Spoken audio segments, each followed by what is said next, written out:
All right, good morning. I think we'll kick things off. I think many of you have met the team here, but we'll do staff introductions just in case. You already met Jeff up front.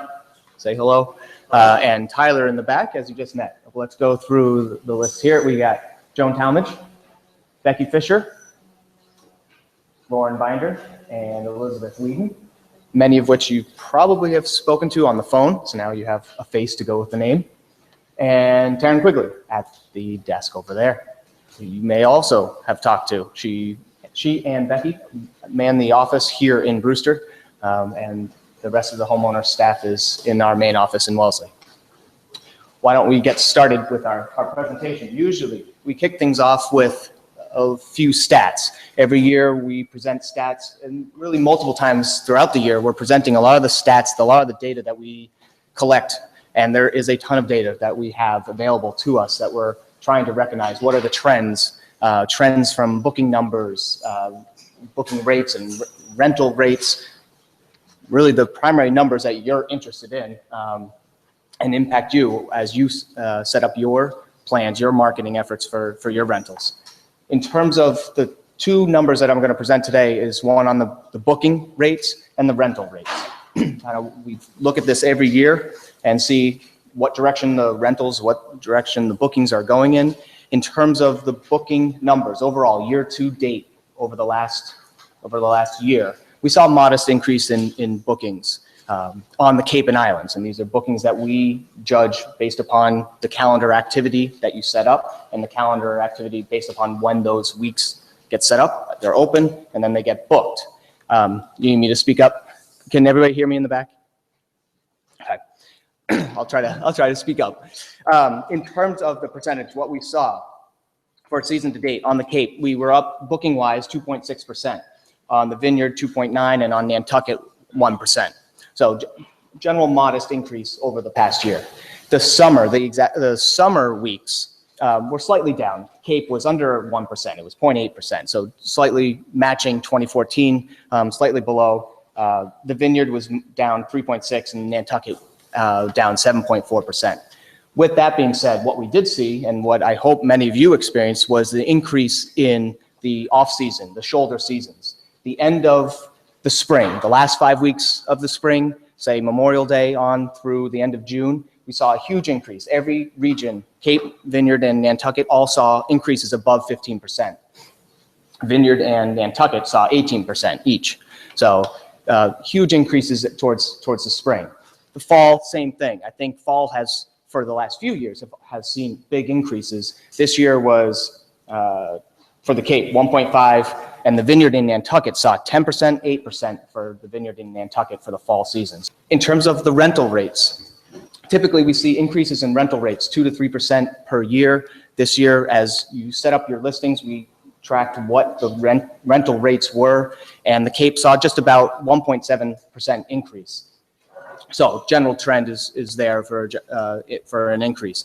The Vineyard and Nantucket, coming off of the heels of last year where we saw the biggest increase in rental rates throughout the 17-year history, that was in 2014 was the biggest increase. This year we saw still a larger increase. It was 3.1% and 4.1% for the Vineyard in Nantucket. So continually to increase their rental rates. I think, to equate that to numbers, the Cape increase is about $47 increase. Some of you don't increase your rates each season, but on the average, we saw a $47 increase in rental rates for the Cape Cod rentals, $100 for the Vineyard, and a $187 increase on Nantucket. In terms of during the season, inevitably, there are weeks that are difficult to book. You might have to bring down your rental rate. July 4th in particular, of course, was difficult this year. However, looking at the average numbers, what was the average rental rate during the season? How much did you have to bring down your prices? And we saw, I'll report the numbers as I did at the Wellesley Forum, Cape average price dropped a single dollar. So what does that mean? It meant that the numbers, the rental rates that were set up initially in December, January, when listings are coming on, rental rates that are set up initially held strong. That those were rates that are getting booked, generally, you didn't feel the need to drop your prices too much to get that booking. They held strong, and that means that the demand is there. The vacationers, you're setting at realistic prices, and the demand and the vacationers expect those rental rates. Again, there's always the weeks that are difficult, and you might have to bring down in price, but the average drop was just $1 on the Cape. It's $7, $16 for the vineyard in Nantucket. So just, it really held strong. And then lastly, the average prices. Average prices for Cape rentals overall on the Cape was $26.03 was the average price for a weekly rental. Were these summer rates, I imagine? Summer rates. Vineyard, $37.87, and Nantucket, $52.05. $5,205 were the average rental rates. So just a little bit of the data. If you are following our newsletters, oftentimes we will produce several reports throughout the year indicating what the trends are. So please do follow that. We'll continue to pass along the data as we dissect it. With that, I will transition over to Joan. Good morning. It's so nice to see so many familiar faces and some new ones too. Some people who are just joining us or for the first time, just renting out their house for the first time. So I hope, regardless of how long you've been with us, I hope that you can learn something today. What we're going to do this morning is address the questions that most of you asked in your reply. When you replied to our invitation to this forum, you filled out a survey, and we've compiled the most asked questions, and we're going to answer them. If we don't get to your question, please see us afterwards or contact us at any time. We're always available. Call us, email us. We're available, and we would like to talk to you. So the first question is, surprise, surprise, about pricing. How do I determine my rates for next year, and what do I charge for returning tenants? Many of you asked those particular questions, and some of you have already done your rates for next year, and that's fine, but it's always good to reassess and make sure that they're where they should be. You always want to determine the best price, and the one way to do that is to do a comparison.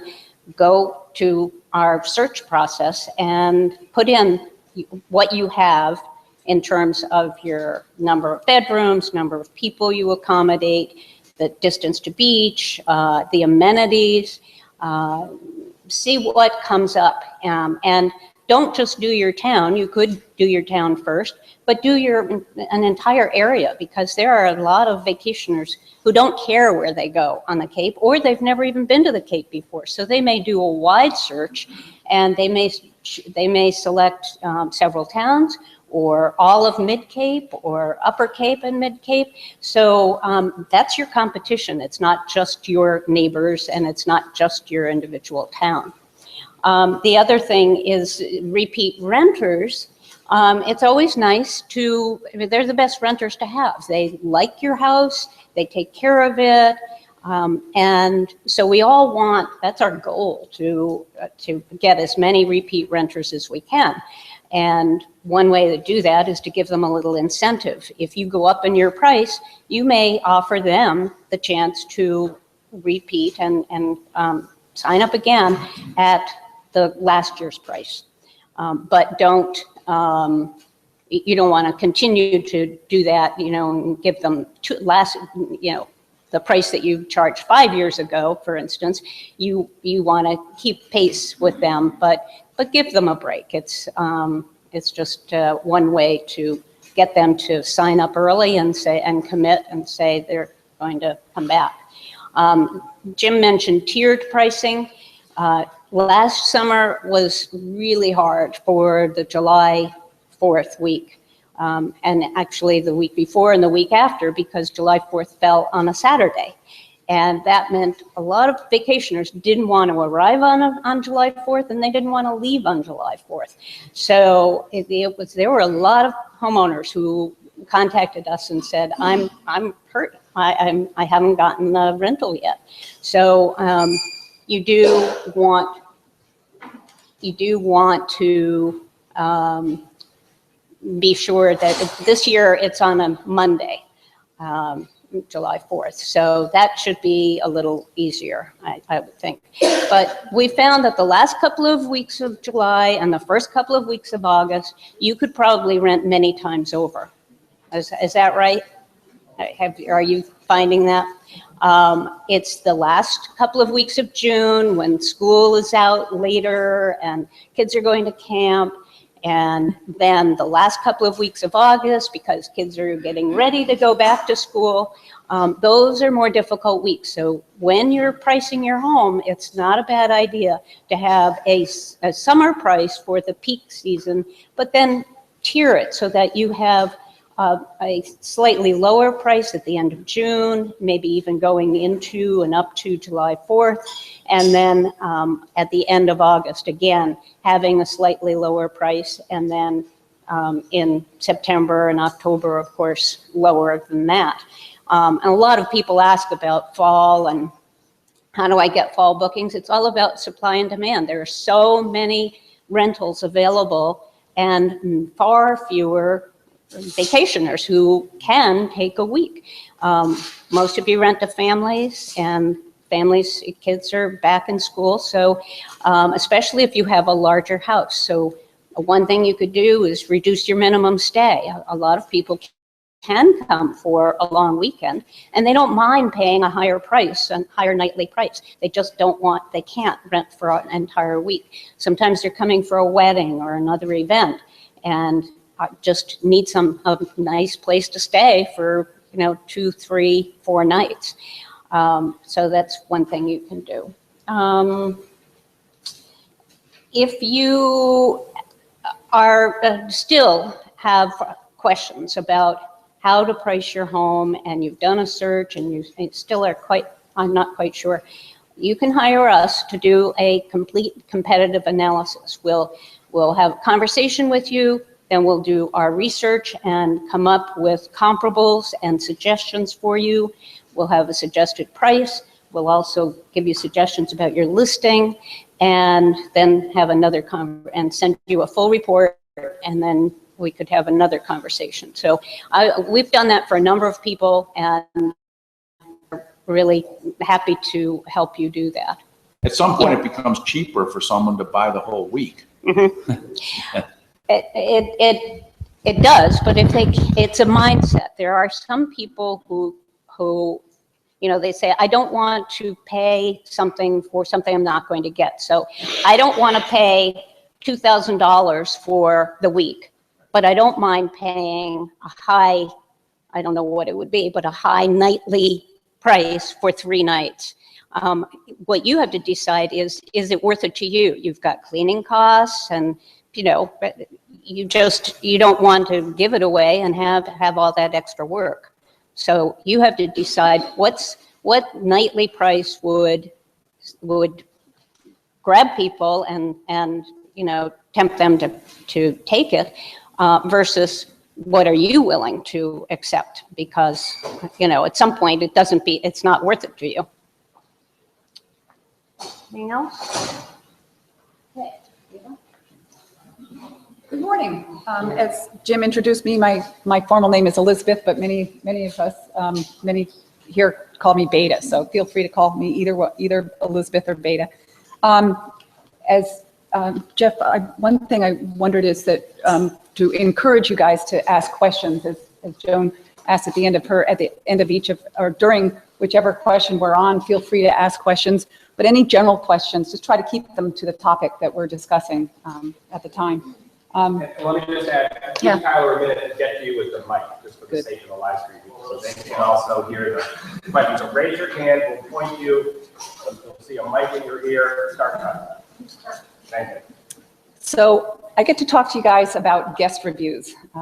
People tend to have a lot of concern about guest reviews, and there's some misconceptions So, but before I address the questions that many of you asked in your forum responses, I just wanted to give you a quick overview of what our process is when we receive a guest review from a vacationer. We read every single guest review that is submitted, and good, bad, or indifferent. If it's as, 96 or more percent, I think, of the reviews are positive, then we go ahead and approve them. We make sure they've met our guidelines and they actually, they're just some basic things to make sure that they are legitimate guest reviews. And then we go ahead and post we change the status to pending. We notify you that you've received this wonderful review, and they are automatically posted then within a few days. If in the rare occasion there is a negative review, we will immediately put that review on hold so it doesn't automatically get posted. We notify the homeowner, sorry, but you've gotten some feedback that you might not be pleased about. We allow you to discuss it with us, to respond and find out more sort of your side of the story, if you will. Unfortunately, if the guest review does meet our guidelines, we have no choice but to post that review. Literally, we would go out of business if vacationers heard that we were screening our guest reviews in any way, changing them or preventing a negative review from being posted. So I'm going to address what you can do in a few minutes, talk about what you can do to avoid that situation. So, but first, why are guest reviews so important? Kind of a two-part question. Why are they so important? And how can we homeowners get them to write a review? I'm sure aren't many of you challenged by, I know I need reviews, but how can I get my vacationers to ask them to submit them? Most of you must know at this point that guest reviews are just so vital to our success in renting our homes. Many, you'll see many of our vacationers in a survey that we've given, any of them have said that they will literally move on guest reviews. I mean, think about that. Might love your home, listing looks terrific. Look for those guest reviews. Looks like they've been on your site for 6 or 8 years or something and nobody's written anything. It just gives them such a greater sense of peace of mind that your home exists, that it exists as it's listed, as it's portrayed, that the homeowner is a trustworthy person, all those things that no matter what you say in the listing, they can't take the place of what a vacationer would say.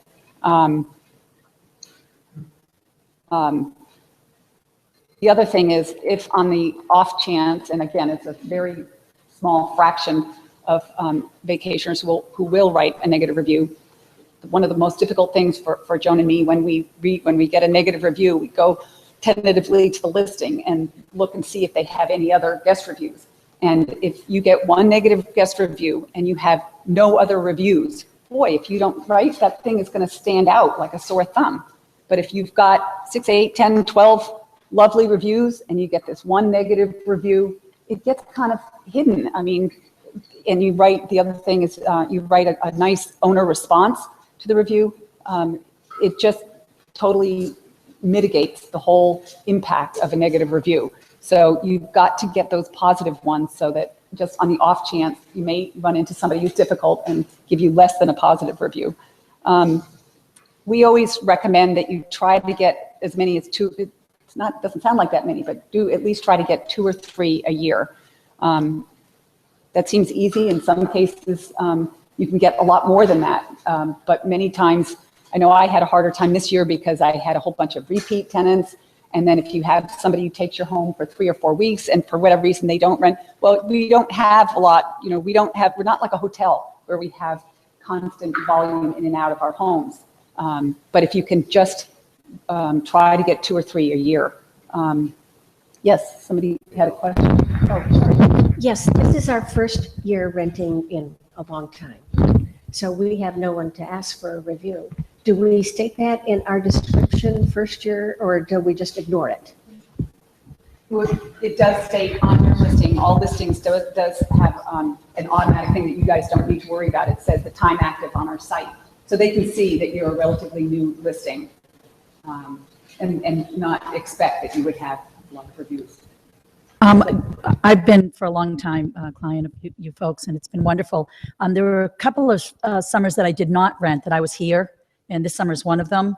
And we just bought another house, so we will be joining you again for this year. So I guess I have the same question as the first woman. It does show how long, so I'm getting ready to rejoin again, but it's going to show, I think I've been a client for so many years, but it's really kind of been off and on.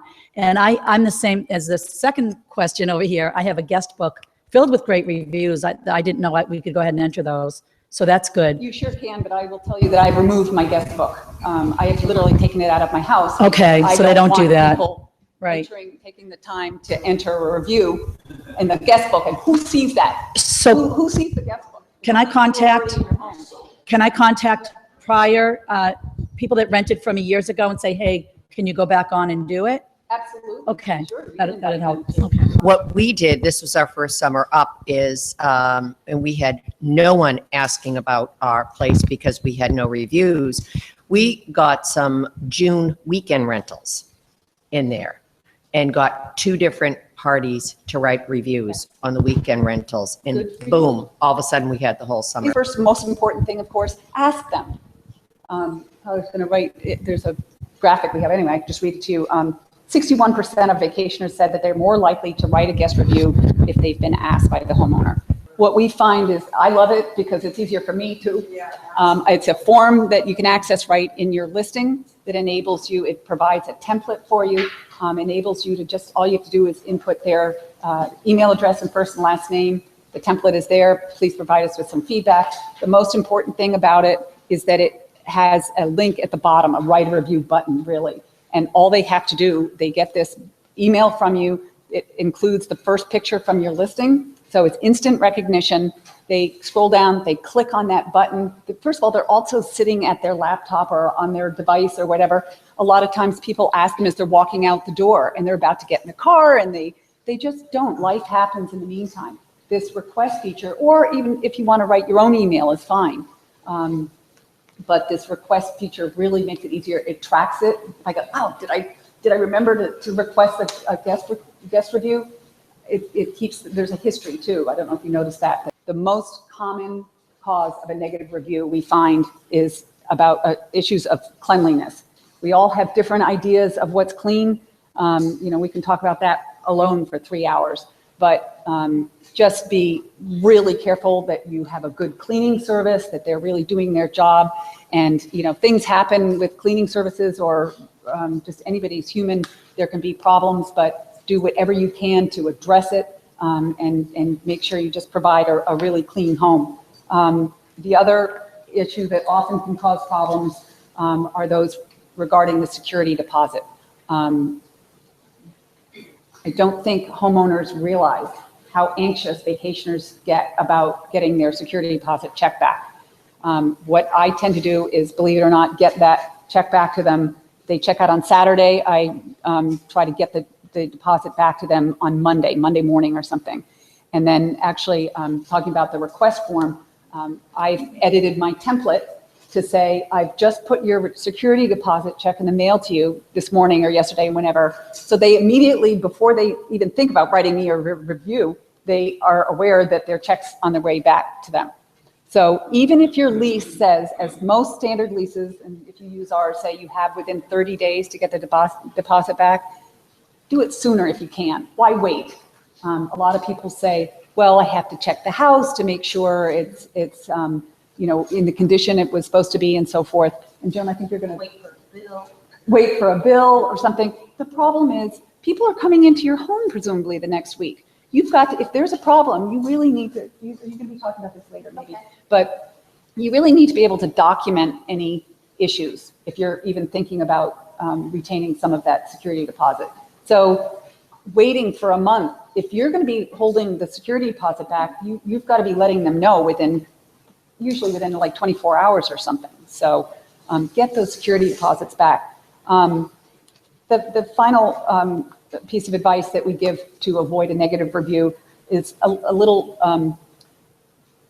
more nuanced, I guess. You want to prevent misunderstandings. So the cleaning is a definite thing if the house is dirty or not, right? Or, I mean, some people have different ideas of that, but the security deposit, get the security deposit back. But the misunderstandings they occur when a homeowner doesn't present their expectations articulately before the tenant arrives or upon arrival. And the homeowner gets all upset because the vacationer didn't check out properly. The vacationer gets there, and because the homeowner didn't screen the tenant properly, the vacationer's disappointed when they get there. So whatever you can do to be communicative before, during, and after their stay, even after, you just want to avoid these misunderstandings. So many times, there are things that a negative review will come in, and the homeowner will, they'll say, there's no teapot. Remember, that was one. Well, there wasn't even a teapot in the house. And the homeowner goes, oh my gosh, if I just, if I'd known that, I could have told you where the teapot is. Well, finally, the best way to avoid misunderstandings and to improve your communication is to check in with your tenants when they get there. I think most of you probably say on all sorts of things. Please don't hesitate to call me if you have any questions, or contact me, whatever. We found it's not enough. This is really important. I think we were the same way. Many of us, I always did that until we started getting negative reviews, and we found that really it's become important to be more proactive. Call them if you can, or text them either the afternoon they've arrived or the next morning. Because what we found is vacationers, for some reason, are reticent to contact us homeowners. They're either worried they're not going to get their security back, or they don't, I don't know, they just don't want to be confrontational. They don't. So but if you contact them, again, that afternoon or the next morning, usually they're so grateful. And if you can do it by phone, it's really best, because I've asked somebody this summer, I asked somebody, how are things? I just happen to be able to stop by the house. Is everything okay? And they went, yeah, it's okay, or something. I could tell in their voice there was something amiss. And it was just a little thing that they didn't know where it was or something. Well, you don't want those things to keep festering because they didn't get to ask it or something. So just be more communicative maybe than you have been. On exactly what you're talking about. There's a variety sitting here, I'm sure, of how people interact with the guests. And I don't know what the percentage is. I'd be curious as to how many are owners who live far away and are relying on other sources of labor that are only in communication, maybe by phone, email, text, whatever, versus folks like Tina and I here who live here year round and are present. And what I've done from day one, but it's evolved over time how I do it, I personally check the people in, and I personally give them an orientation to the house. But what I've found, maybe I'll go back to school someday and get a PhD in this, because there's a psychology that's fascinating over a 20-year span. I found, which I don't subscribe to all these fancy phones, social media, I don't do that stuff. That's just my prerogative as a human being. I choose to do that fits my lifestyle. But I know I'm in the 25 percentile, 75% of the people all have all this high-tech stuff, even if they're well my senior. I found the psychology is there's a certain kind of distaste that has been growing a little bit at a time every year, that people don't necessarily want to see the whites of the eyes of the owner. And they would rather have a key under the mat program. That's what I call it. I couldn't come up with a better term. They'd rather have a key under the mat program. I've found that if I screen because I could rent those 10, 12 weeks 10 times over. And then I manage other properties and I place people in other people's properties, absentee owners primarily. But my point is, it seems as the technology has grown and the psychology of people has changed, and 10, 15 years ago, people loved the orientation, almost universally. Now, it's a mixture. Some really like it, and goes to many of the great points you made about communication. I've almost wanted to put up a banner on the wall. Please communicate, because your point about people being disgruntled because they're unsure about something and not picking up the phone call. And I'm right next door. Yeah, excuse me for 1 second. Greg, you made some nice points. What I'd like to say is that communication is vital. But you have to remember, and there is a wide degree of homeowners that live next door, or that homeowners that live nearby, or that homeowners that live near a distance. But the majority of homeowners that live from a distance, they all have to make sure that they have a team that's on the ground down here if they need anything. So whether you're next door or not, I think the key is that if somebody's taking a vacation, they want the privacy of that vacation. We've found in the past that, you know, somebody gets to a house and they don't realize that the homeowner actually lives Down below. down below in the house, and it becomes a problem. Or the homeowner didn't say to them when they spoke on the phone, my property is right next door. Some vacationers would prefer to not have a homeowner right next door because they want their privacy. But I think each person has to try to find the balance. I think the key is to, yes, having your information that you want them to get in touch with you at any time. But it isn't enough to just rely on that. We had someone the other day who there was a whole long problem, and then the homeowner will say, well, if I had only known. Well, the only way you're going to know is if you call within 24 hours. Or text them. Or text them. But you have to play, and then you're a seasoned veteran. You have to kind of go with what works best for you. The one thing that I just wanted to add was on the guest book, I know that you said that you take away your guest book. I know that many people have said they have trouble getting those reviews. And Lynn, I know you had talked about transcribing what was in the notes. Don't forget, use every one of these avenues to the best of your ability. Some people would rather write a guest review when they're sitting relaxed on vacation and you're in your house. They get home a day later, that vacation seems like a year and a half ago. The key is to send that security deposit back, because right away they're at ease. That's what they're worried about. Think like a vacationer. Don't think like a homeowner.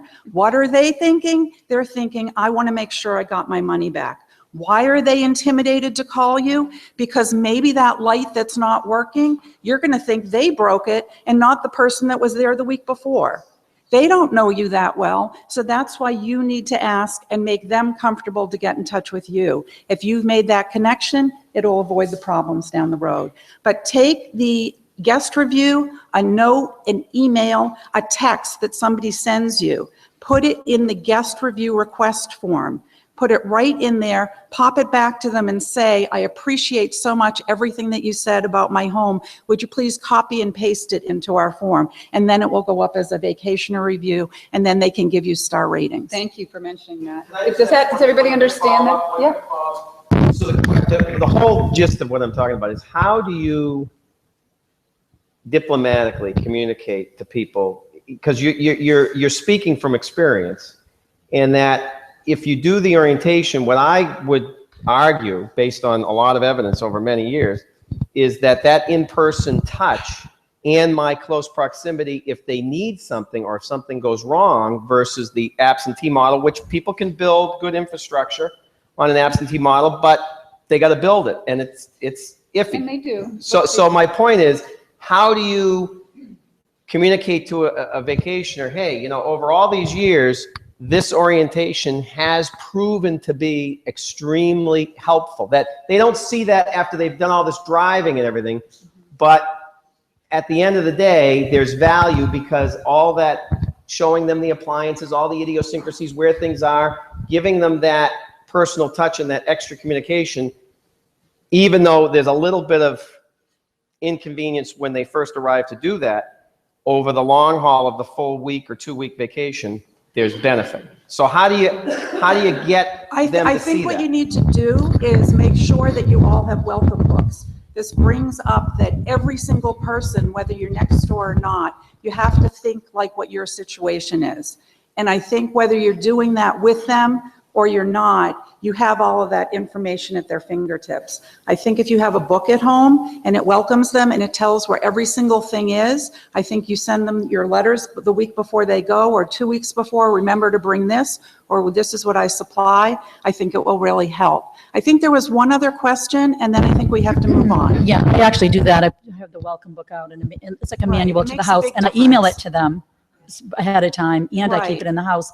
But security deposits, what I've been doing in the most recent past years that I rented was asking them to write the security deposit check separate from the regular, and I said I've never had to keep one. I let them know right off the bat, we have had great tenants, never had to keep it. And I give them the option of ask if they want me to write void across it, scan it and email it to them, and then I shred it, or do they want it voided? I take a picture of it and mail it back. I give them the option. And then that's instant, right Right, and I'm away. going to turn it over to Joan because she's actually going to talk about security deposits and withholding them. That's a good question, and there are a lot of people who have that process. They never even cash the check. We've found that the best practice is to actually cash it when you get it, because in the rare case that someone does some damage and they are not ready or willing to admit it, and you then go to cash the check because they did that damage and you need to pay, you need to pay for the repairs out of that, they may have canceled the check in the meantime. I mean, we hate to think about that happening in that scenario, but it could happen. So it's really best practice to when you receive it to cash it. Yeah. The other thing is in terms of security deposit and what you should keep in mind. How many of you have ever had to keep any part of a security deposit? Okay, so a smattering, maybe eight people or so. I'm sure that you were justified in doing it.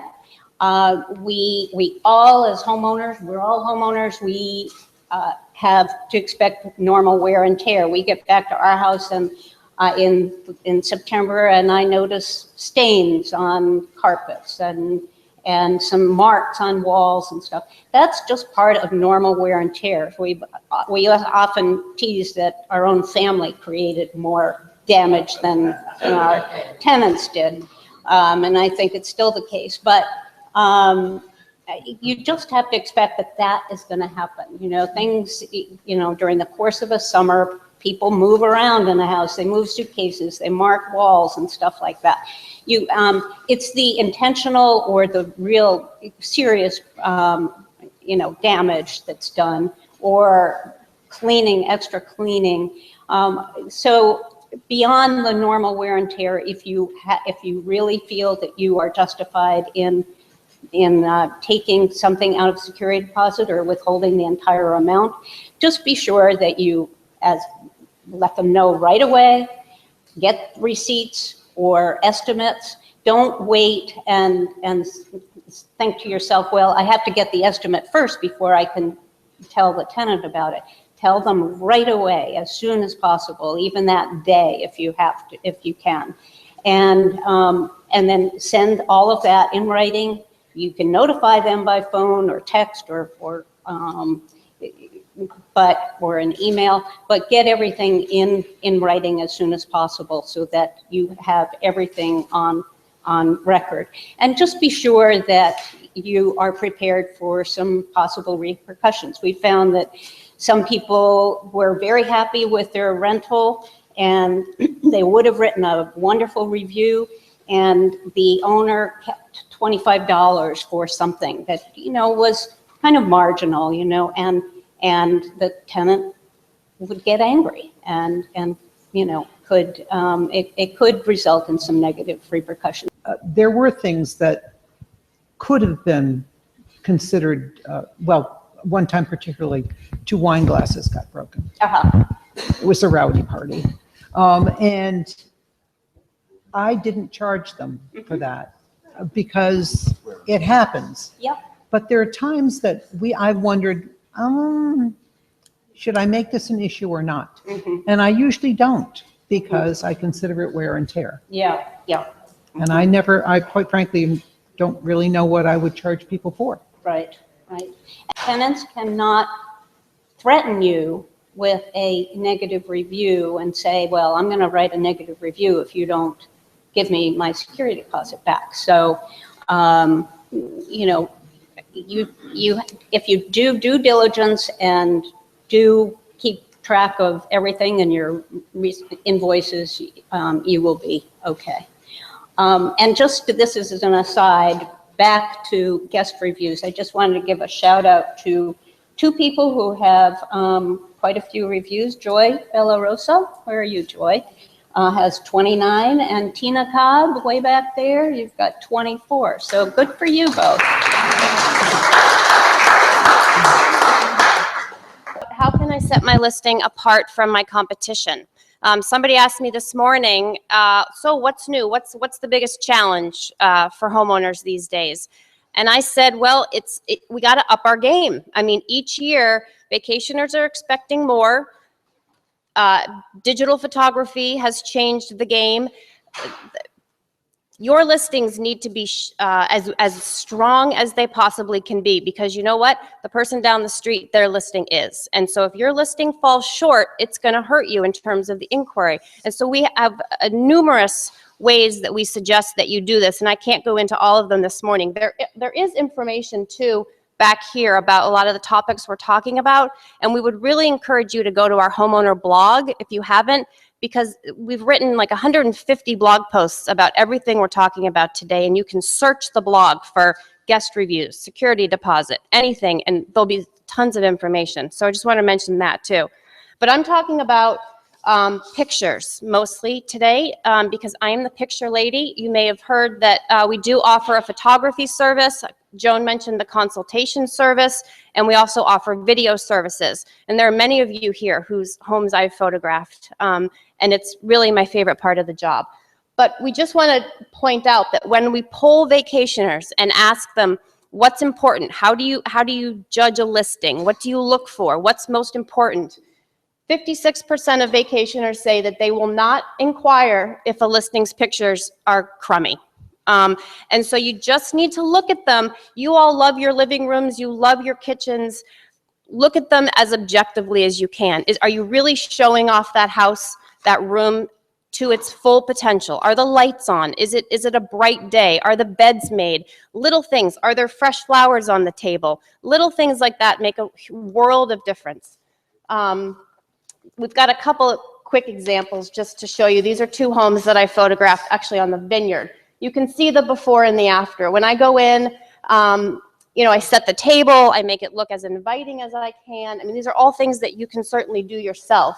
You can see the focus is there. You can see the greenery through the windows. It's just a crisper picture. And then there's one more. Okay, this was also taken on the vineyard. You know, it's the same room. It's just a nicer picture. And you can certainly do this. If you can't, let us know and we can help you. The other thing to think about is, do you have enough pictures? We also have polled vacationers in this last year saying, how many pictures do you want? Do you want to see every bedroom? Absolutely, you need to show them every bedroom. They want to see bathrooms. You don't need to show them every bathroom, but I would pick your best bathroom and photograph it and put it on there. This is just what they want, and we can debate whether we think it's silly or not that they want to see your bathroom, but they want to see it. So give that to them. And what they're really looking for is this house clean? That's the question in the back of their mind. And so prove to them that it is. They want to see the nearest beach, whether you're on the beach or 3 miles from the beach. That's why they're coming here, because they want to go to the beach. So show them a beach picture, and beach pictures are the easiest pictures to take, right? Because it's gorgeous all the time. So take a beach picture and put it on there. You can talk to me afterwards if you have more questions about our photography service. I'd be happy to help you. Okay, so then I'm going to move on to another new feature that we have that we just rolled out recently, which is the About the Owner feature. You asked about the vacationer, Alice, but this is a new capability that you have that we really encourage you to do. And you can go on your homeowner center and find the link of how to do it. But what we're inviting you to do now is to write a little bit about yourself. This house has been in our family for 40 years. We love Brewster because we love to go to the Brewster bookstore. It's writing really about your house, about your neighborhood, and just a little bit about you. And again, it's the importance of personalizing this whole process. This is one reason why people choose vacation rental homes, because they like the familiarity, the personalness of it. And so we're just inviting you to take a few minutes and we have questions there to prompt you about what we're looking for. Just write a little bit about yourself, because I know I've rented before and read a little bit about the homeowner, and it just makes it all more human. And they really, while we're worried about, oh geez, are these guests going to be good? Are they whack jobs? They're wondering the same thing about you. So you need to show them that, you're human, you love Nauset Beach, you bring your dog. I mean, they just want to know a little bit. You don't need to go into a full-on thing, but just a little bit to humanize you, I think will help them to choose you. Again, there's more about this on our blog. One other thing, and we nag you about this every year, is the importance of keeping your calendar up to date and current, whether you've got an update or not. Maybe nothing's changed in your calendar for a month. Just go in on your calendar. There's a button. It'll take you 4 seconds to click it, and it updates the date on your calendar. And vacationers really pay attention to this, because nothing frustrates a vacationer more than spending a half an hour on our site, finding 5 properties they're really, really excited about. Then they go and find out, oh, it's booked, because the homeowner hasn't updated their calendar in 2 months.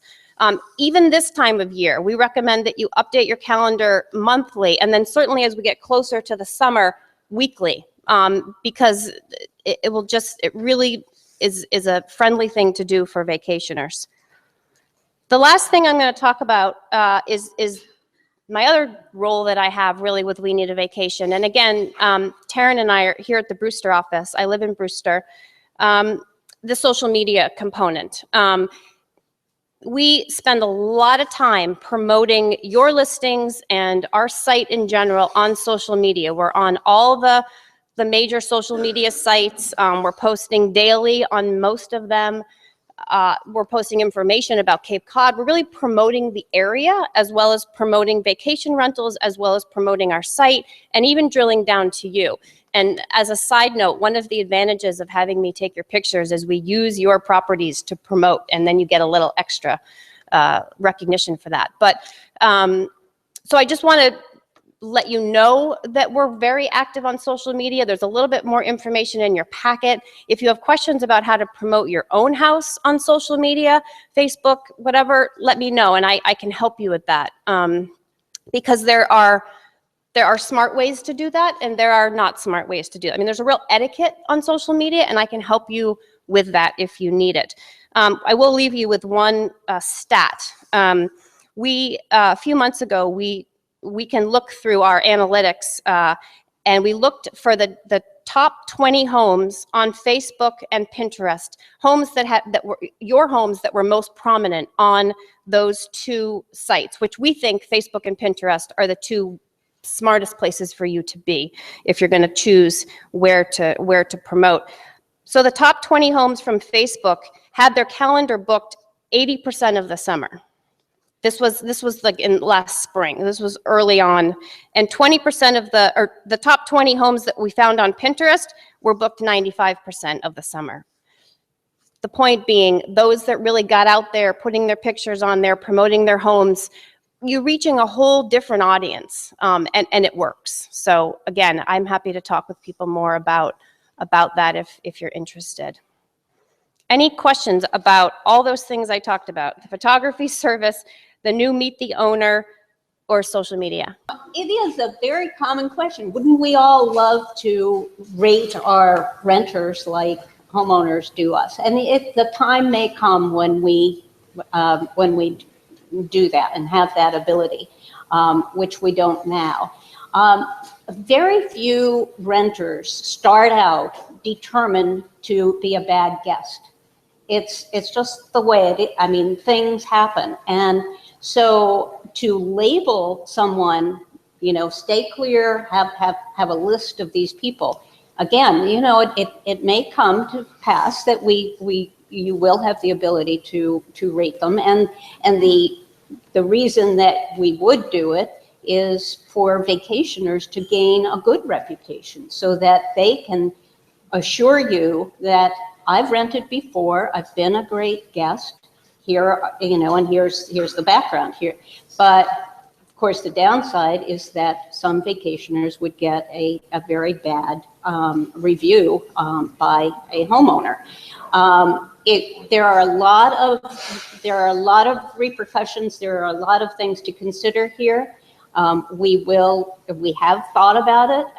It's not something that we're going to do right away, but it may come to pass. But it's not without its liabilities. And the other thing is that, for us to give you a list of bad renters that, maybe one homeowner had a bad experience with them, there are two sides to every story. So it's not just like vacationers sometimes have negative things to say about you when you think you're a great homeowner. So it's a very dicey situation. So stay tuned. My concern isn't the bad renters. Mm-hmm. I cannot believe that everybody here hasn't had the poser who asks you 50 questions and has no intention of ever renting. Okay, Mm-hmm. Those are the people I'd like to screen out. How many steps is it to the toilet? How many, blah, blah, blah, blah, blah. And they never, we've only been doing this for 1 year, but we had one that we have a neighbor who does, I think just. Oh, yeah, they're big on your side. Anyway, we said, gee, have you ever heard of Jane Smith? Uh-huh. Are you kidding me? She pings me every day with a question.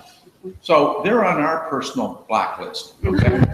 So I really think, I'm not talking about people that come in, to your home. I'm talking about the people that it's a hobby for them. I mean, they're probably socially, distraught or something. They've got to talk to us. Mark, are you talking about people, vacationers who are Prospects. Yes, so they haven't rented your home yet, but they have a say, myriad of "Do questions to you-" ask. I'm not saying they're not legitimate. How far are you from the beach? Yeah. Well, we'll tell you. Yeah. But this person went on and Yeah. on. Oh, do you have a kayak? Do you blah, blah, blah? Yeah. I mean, it just went on. Well, Peg that's answered a it. perfect How many questions did she segue. ask you? I was in communication with her at least 10 times. And the reason we found out she did this to our neighbor was because he brought up, he said, I got this woman and the question she asked, and I went, is her name thus and such? And he goes, how did you know? So that would be something I think you should look at. Well, it's a perfect segue to the next question, which is, how do I screen my tenants, and is it okay to say no? If you find that a vacationer, a prospect, is asking so many questions, you get the notion that they're not going to be happy in your home, then you say no. You find a way to say no. Can you? A lot of people say, how can I tell them no? I'm suspicious that they might be kids or college kids. If you get an email and it's from an EDU address and it's for the Labor Day or Memorial Day weekend or the weekend after graduation, you might be a little suspicious. How many of you talk to your prospective tenants on the phone before you book? Okay. We suggest that you do that all the time, 100% of the time. Always have a phone call. There's so much more you can learn in a phone call that you cannot learn through email. And there are questions you can ask that, have you ever rented in my town before? What kind of vacation are you looking for? You can ask, how many kids do you have? What are their ages? If you feel uncomfortable with them, follow your instincts and tell them You can say anything. I mean, you can say that you have someone who is going to rent it or had planned to, and you have the lease out, and you'll get back to them if they don't rent it. You can also just come right out and say, this is a family-oriented neighborhood. There have been problems in the past. We have promised our neighbors that we would rent only to families. You sound like a very nice young man, but who has a lot of friends. But we would prefer, we really, owe it to our neighborhood, and there are problems that, and I always say, if you have to, tell them a state trooper lives across the street. And if you're there, if you live right there, you're obviously going to tell them that. And if they think they're going to come with, and invite 30 of their best friends down, they will know they can't do that. You're going to be right there. Or you have a neighbor who's very vigilant. So it is okay to say no. You just have to do it in a way that makes them think, I don't want to come near this place. I'll go someplace else. I'll rent something else. You can often tell by a simple email exchange if it's a bunch of kids who want a graduation party, and just don't answer. Mm-hmm. Just don't answer your inquiry. You saved yourself a lot of trouble. Number two, last year I had the experience, people had sent their security. I'd spoken to them on the phone. I sent them a lease. 3 weeks went by. I got nothing back. They're supposed to return it in 10 days. It took me 3 days to get a hold of them. I got them on the phone. We had a discussion, and the husband finally broke in and said, well, what do you want to do? I said, frankly, I want to return your deposit. You find another house, and I'll find another tenant. And they did, and I did, and I was so happy. Mm-hmm. And I was very proud of myself, too. A couple other points on screening your tenants, just to follow up on Joan's topic here that we're doing is, one, we've added it to the inquiry that comes through that you receive a vacationer profile. Many people that use our site have been using our site for years. We have data vacationer accounts that have been created all the way back to 2006. So we have people that have been vacationing on the Cape in our system, even for probably longer, but in our system for 10 years. And so there's a lot of repeat vacationers.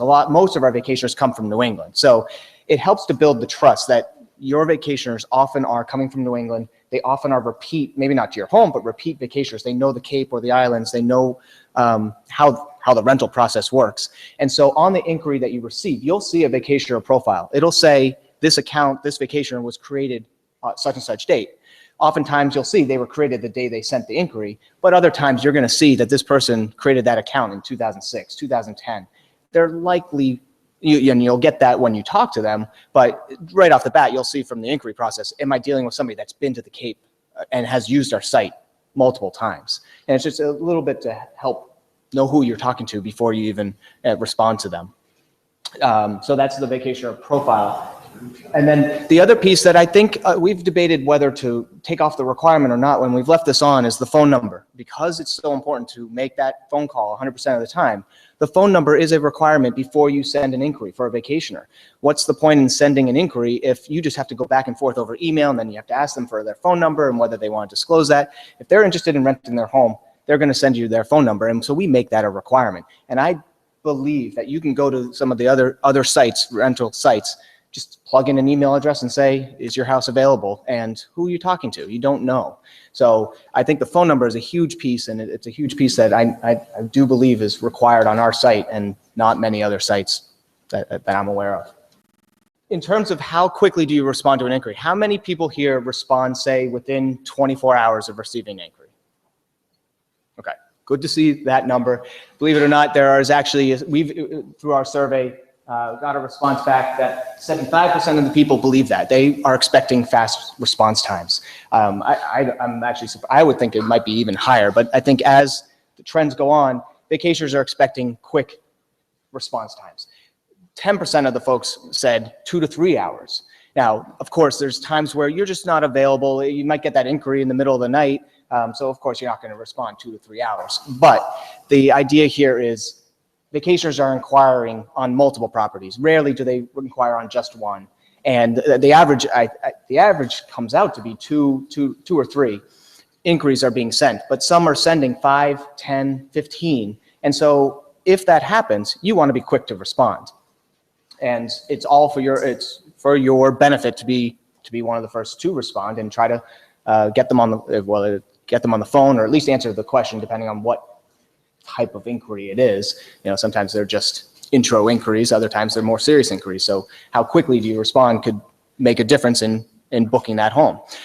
So what are some of the tools that allow you to do that? Everybody, a lot of you are going to receive the email inquiries. How many people are using text messaging, which is a new feature since this summer? We only got a few. How many have set up text messaging, I should say? You all have the capabilities on your phone, but we have a couple people that have set it up. Rolled out this summer. If you haven't set it up, I do recommend setting up text messaging alert. Your phone number is likely in your system, in the homeowner account. You can enable it to send you a text message when you receive an inquiry. It's just that much faster. You'll still get an email inquiry to the emails that you decide, but you can opt your cell phone in to receive a text message as well, just so that you get the notification that instant. The inquiry process, in the text message that you get, text message is short, so you don't get the full details. You don't get the exact message that they're talking. So you have to click through. We'll send you a link, and it'll click through to our website, a mobile-ready page that enables you to see the full details of what that inquiry is. So there's one click to a website, and you'll see the full details of the inquiry. The same thing, basically the same thing that's in the email is going to come through via the link that's in the text message. You have multiple phones on the text? Yes, so you have on your listing up to 3 phones, and all 3 can be opted in if you have 3 cell phone numbers. But so the question I was asked was, how are we marketing our site on your behalf? So how are we getting in front of vacationers? How are we displaying We Need a Vacation to the public, really?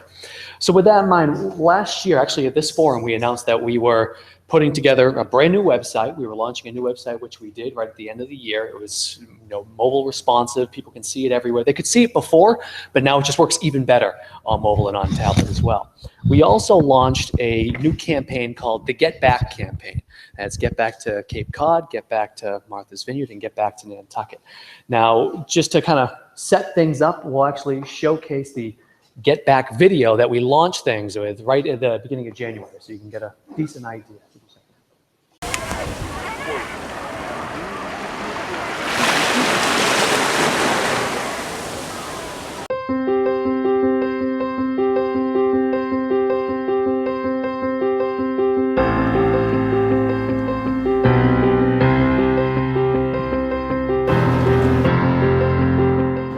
We've all been crossing the bridges to Cape Cod and the islands for generations because we know and love what's on the other side.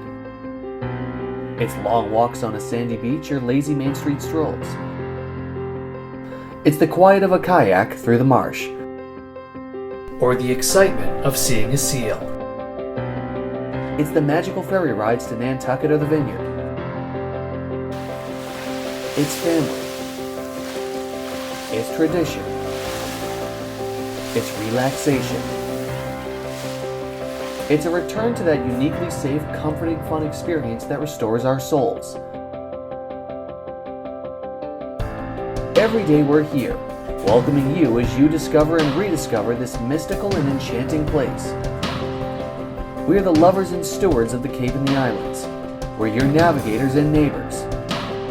Let us help you get back to the Cape and Islands.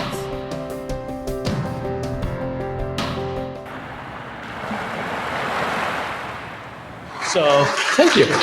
So what we did with that video in particular is we sent that out to all of the vacationers in our current database. So we've got 70,000 plus vacationers that have come to our site over the course of the years, and that kind of sparked them to jump on our site. So what we wanted to do and what we saw was kind of increase brand recognition with that and take a peek at really how many people knew a little bit about us, how many knew a lot about us, how familiar they were with We Need a Vacation. We actually just ran the survey a couple weeks ago, actually, and we did see about a 10% increase in brand recognition of We Need a Vacation, which was something we love. We want to see that. But more importantly, we want to see the interaction. Becky mentioned social media, and part of this campaign that we love so much was the activity on social media. So what we invited people to do, and we actually invite you to do it as well going forward, we'd love it, is to participate and showcase kind of your get back moments. Why can't you wait to get back? Why can't you wait to get back to your home? This was actually came out, I had to put this in just the last minute. This was put together 2 days ago. This came in, they used the hashtag Get Back to Cape Cod, and someone said, great pond when there was a beach. They showcased a picture from way back when, and it was just awesome. This to me told a story of, yeah, I want to get back to that family, that tradition, that moment of peace, really. And we saw many of these types of photos over the course of the last year sent to us just by jumping on Instagram. I know, Greg, you mentioned social media. I won't talk to you about it, but but as far as social is concerned, we did see active vacationers of all ages jump on and participate and really showcase their stories, what they were excited to get back to. And what we've seen is that, especially in the spring, that's when we got a lot of people focusing. They were just itching, especially after that winter. Trust me, we were all ready to get back, right?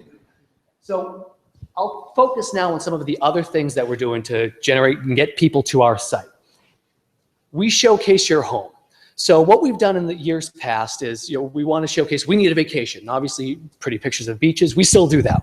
Everybody loves a beach picture, right? I mean, you can't complain about it.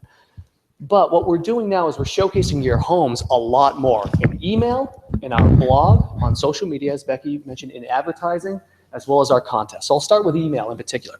What we've started doing, and you mentioned the question about what type of information and data do we know about these vacationers. So in our database, we've actually set it up. The wizard over here actually put it all together. When someone searches for Brewster, and they're looking for a 4-bedroom home in Brewster, what we're doing now is we're marking that person as an active searcher on our site, and we're flooding them with 4-bedroom homes in Brewster constantly. So we're kind of retargeting people based on what they're looking for, just based on what they're searching for. With that in mind, that goes back to how important it is to quickly get in contact with the people that are inquiring on your home, because we don't know if you've said no to that person or if it hasn't worked out, because you've had a conversation offline, you've had it on the phone. So if you've booked that person, they go into the book status and we don't send them an email. However, if you don't, put them in book status, guess what? That means we're sending them an email essentially the next week, right away. So within 5-6 days, they're getting another email with another load of Brewster homes, 4 bedrooms, based upon what they were looking for. Social media, Becky does a great job of showcasing basically every home she photographs, as well as tons of other homes where we showcase living rooms, bedrooms, bathrooms, you name it. Yeah, we do showcase some bathrooms. We did the other day. Beautiful house in Chatham. It was just so cool to see. Nice clawfoot tub. I mean, absolutely gorgeous. I actually probably gonna rent that home. So advertising, these are more of like our rack cards and printed out material. We actually started putting together more of our homeowners' homes on the rack cards as opposed to just, biking and things of that nature. Lastly, the last 2 things, actually, excuse me, I just skipped ahead. The blog is something we actually launched this year. We have the homeowner blog, but what we found is we want to attract more people to the vacationer side of things, not just to look at homes, but also to find other things to do and to take a peek at different homes in a different way. So what we've actually started putting together on our blog is not only things to do on the Cape and the Islands, which everybody loves, but we're also showcasing your homes in a little bit of a different way. We've put together these different lists, and we're going to continue to do so as we have more and more content put together. But these lists that are top vacation rental views. And now I know most people will say, well, these are all extravagant homes. What about my home? We're actually putting together quintessential Capes. We put together our favorite homes, and we've got some insight from our homeowner team as well. Oh, you got to showcase this house. I just came across this, showcase this. And we'll put it in a blog and we'll create different lists based on that. So we're creating more and more content for people to just kind of stumble upon. So if they're on Google and they just do a quick search, they're coming across not only our site and our listings, but they're also coming across these types of lists, and we'll drive them to start thinking, all right, I like this home. Maybe there's other things I like about it. And that's when we hit them up with the emails to continue them through the kind of the process. The last piece I want to talk about is the contest. And this is what we're going to be doing going forward for next year. So we feel like we've put together a great program to get people once they're in the system, we can get them to book. We can get them to inquire, and once they start inquiring, we get them to book. We feel like it works great. We saw a great return on that this year. With that in mind, what we want to do next year is drive a lot more traffic to the site. So what we're actually going to be doing is running a contest called the We Need a Dream Vacation. So what we're actually doing is we're going to be giving away essentially a week vacation at one of our homes. Jim and Patsy Kelly have actually, we were in contact with them. We just happened to come across their house, an absolutely gorgeous house in Mashpee. It's right on the water. I believe it's a 4-bedroom, sleeps 8. They've actually agreed to work with us to give away a week in the upcoming summer. So what we're inviting people to do is not only sending it out to our current homeowners, you guys can enter too. You're more than welcome to enter and try to win a week. Book your week and then come stay here. That works, right? That wouldn't be bad.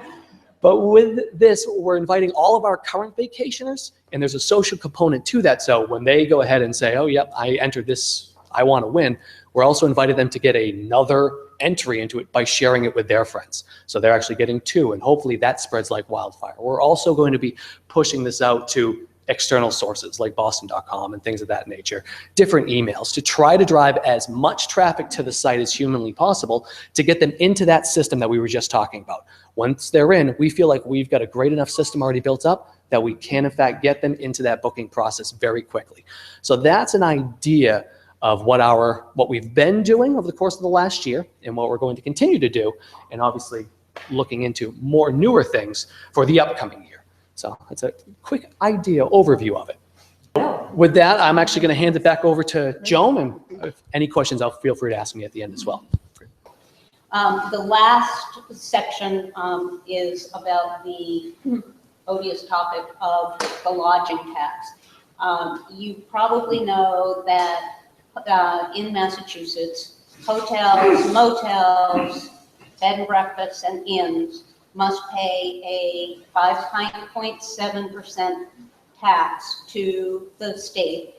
It's a lodging tax, and up to 6% to the individual town, and that's determined by the town itself, if they want to add that tax on.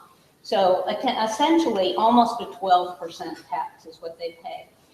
For years, state legislatures, a lot of towns, town councils, and have wanted to, what they call level the playing field. We don't all agree with that statement, but they would like to change the definition of transient accommodation to include private home rentals. So that would be your home or your condo or your apartment.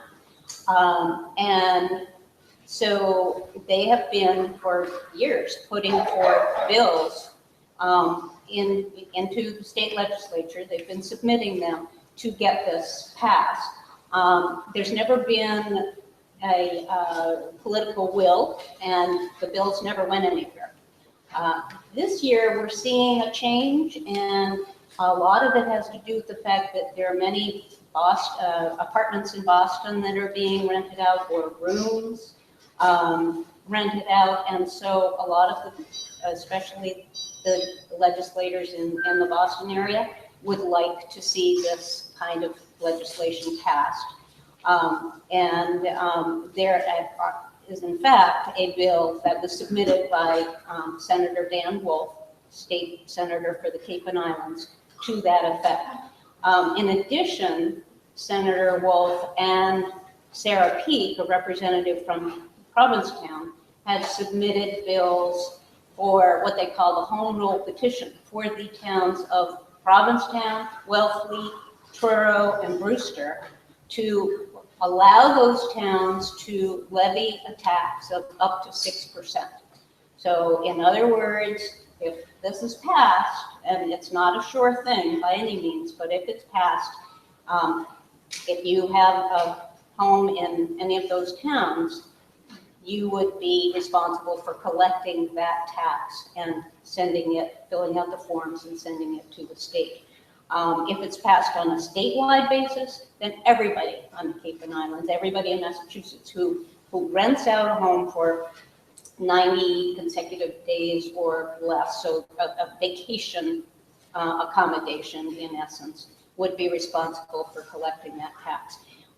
We've been in touch with the Jay Kaufman, a representative who's the chair of the Joint Committee on Revenue at the State House. We've been in, and we're going to have a meeting next week with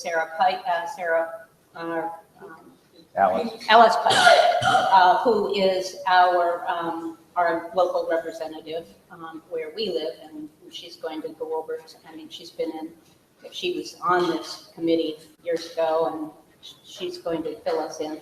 So we're doing our homework, we're trying to find out what we can, and we will report back to you, and we will give you some information and perhaps a way of getting in touch with your, we may encourage you to get in touch with your representative to to lobby against us. None of us wants it to happen, but it may. And we just summer already. I think a lot has to happen. I have a feeling that it won't happen in 2016. It could, but it's not. Usually it's 90 days after a bill is passed, but things have to happen before it's even passed. So. Clarification, please. You're saying vacation rentals, if you're renting for 90 days or less. In other words, all the ones that we do of a week or 2 weeks. If you rent for longer than 90 days, like a long-term rental, this is for transient rentals, short-term. So it's not the time of the year, but. No. Just the amount of time you rent. So a long-term lease, the typical year-round rental type thing wouldn't be part of this. This is a recreational, short-term deal. So, stay tuned.